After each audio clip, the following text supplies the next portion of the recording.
Hey everybody, this is Fresh, aka Blue Phoenix. I've actually got a request to do a tutorial on how to make a tutorial. It's a little bit of a meta tutorial, so here we go. There's quite few pieces of software you need. I actually just upgraded to Windows 10, and that's complicated matters. So before Windows 10, I used to use Fraps. So let me pull that up for you and kind of show you. Okay. The fun of Windows 10. So this is Fraps. I used to use this a lot. It is, I think, like 20, 30 bucks. I don't think the developers are supporting it anymore. It says copyright 2013, but it was my faithful recorder for quite some time. Basically, on this Movies tab, you want to set it to record external input. I've got it set to my line in. What I've done here is my audio. The audio from my DAW is going into a mixer through an audio interface, and this microphone here is also going into the mixer. The mixer's output is then going into the line in, and I can just record that. It's got everything together. Also important here is I've set my frame rate down a little bit to 15. When you're doing a music production tutorial, frame rate is not super important, so not a huge deal. My C drive, it is an SSD drive. I think that helps. I think trying to record to a magnetic drive is a little bit slower. So if you're going to do this a lot, I would consider getting an SSD drive if I were you. They've actually come down in price quite a bit, so it's not a bad deal. I've also got my video capture hotkey set up here, Control Shift Alt, something I'm not accidentally going to press, basically. I use that to start and stop the video.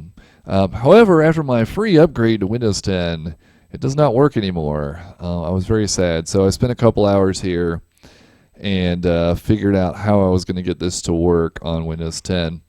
There is a built-in screen recorder that comes with Windows 10. However, it only records the app, like one app at a time. It doesn't actually show everything that's on the desktop. So my face here was just totally gone from the video, and that just wasn't acceptable to me. So I found an alternative. It's called Debut. It is freeware, and you can see right now it's actually recording. So this is kind of like when you record, let's see, when you're like in between two mirrors and you're looking back and forth. So as you can see, there's a volume emitter here. It's very laggy and pointless. But one thing that's important here is to make sure that you record as, I'm using a .mov. I tried .avi, but the encoder was not compatible with the next piece of software I'm going to show you, which is my video editing software. So I decided to go with .mov, and I did have to download QuickTime as well. So I had to install several viruses to get this to work. QuickTime and Debut. Also, make sure you record. If you have multi-monitors, make sure you're recording the right monitor. I have the primary monitor here. Show cursor while recording is showing you my pointer, which is pretty important. It's hard for people to follow along if you don't have that, so make sure you check that. So that's Debut. Also, make sure that when you're recording, you record at 1920 by 1080. That is YouTube's native resolution, and in the off chance somebody's watching this on their television, it's 1080p. If you record at 1920 by 1200, it will get scaled down to 1920 by 1080, and it will look really bad. So I recommend not doing that. Don't do that. So that's Debut. The other pieces of software I have here are my Sony Movie Studio Platinum. I think this was like $100. You could probably use the Windows Movie Maker if you wanted to, but I find that Movie Studio Platinum has a lot of nice features, and it's not too user-friendly sometimes. But for the most part, it's pretty good. It's pretty good. I like using it, and you can actually have different audio channels and have them sidechain each other. You can run a compressor over your audio and things like that. It's actually pretty nice. So that's what I use for my video editing. I'll go over that a little bit later. This might be a multi-part series. I do have a mixer, so as I mentioned earlier, my audio interface is going into the mixer, as is the microphone. I'm not sure if you can somehow fool Windows.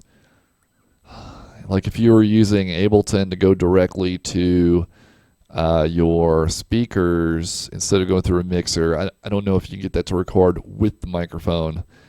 You may have to play around with that if you want to give that a try. I think it also helps to have a microphone. I've got a really nice one. It's a Shure SM58, I think. Sorry, PG48. I've been using this one for years and years. Keeps on going. Shure's a pretty good brand. And also, I have this boom here. You can kind of see it there. And that just helps keep the microphone right in front of my face.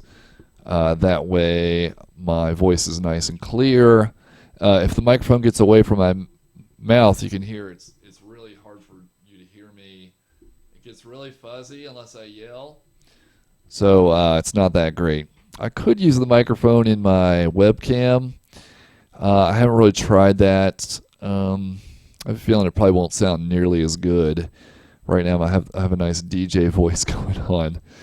So the microphone boom, you can get those on Amazon. They're pretty darn cheap. It's like $17. And it just kind of clamps onto your desk there, and it can hold the microphone out for you, and voila, it's very nice. Let's see, what else? So webcam, again, those are like maybe $50. You could probably get something really cheap on Amazon. I think I got a Logitech. Yeah, got a Logitech brand webcam. It works pretty well. I don't have any lights on in the room. It is dark outside, but the monitor's light is enough to light me up and have the webcam pick it up, and I think it looks pretty good. I do recommend the webcam because you can see what I look like. It's a lot easier to interact with your viewers if they can see your face. So the way I'm showing my face here, it's a little piece of software called Camdesk, C-A-M-D-E-S-K. It is freeware, and it will just basically turn on your webcam and show it in a little window. You can drag it around, which is really cool, and you can full screen it if you double click. The aspect ratio is wrong. I'm not really that squat, but anyway, I'm somehow making my computer hot over there. Pointer focus. You'll notice there's like a yellow disc around my pointer, and when I click, there's like that red thing. It's really nice, like if you're in here clicking around on stuff, then it kind of shows your listeners like, hey, you just clicked on that wrench, and I can click on that, whatever. Of course, this thing stays in the front. It helps to have another monitor. And it also does, it shows what you're pressing down at the bottom, which is kind of cool. So if I hit like Control S to save, then it will show that. So I just noticed that feature. It's pretty cool. So that's really about it for kind of getting the tools you need together. There's actually a lot to it. But once you get a good setup and kind of get in the groove, you only have to set it up one time, and then each time it's a lot easier to get it going. So I think that's about it for now. I'm going to cut this one off, and then in the next tutorial, I'm going to tell you some tips on how to make a good tutorial and not one that sucks. Because you want people to watch it and enjoy your tutorials. If you piss them off, then they'll leave and they'll never come back. So anyway, I hope you found that helpful, and I'll catch you in the next one. See ya.